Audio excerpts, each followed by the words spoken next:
If your GE side light is burnt out, this is a super easy fix. I picked up this replacement LED module for about 10 bucks.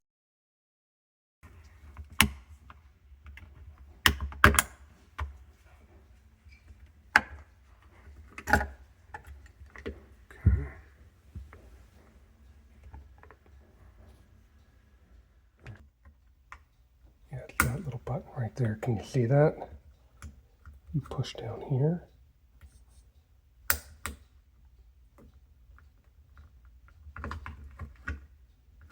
Push down there. That's it. Push down there and then that whole thing comes out. Definitely can tell a difference there. Old versus new, right?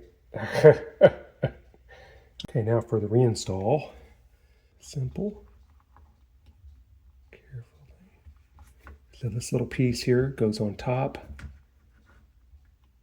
and push it until it clicks.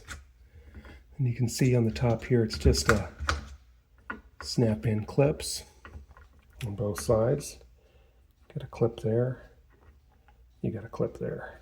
So that's just pop in. That's it. Installed.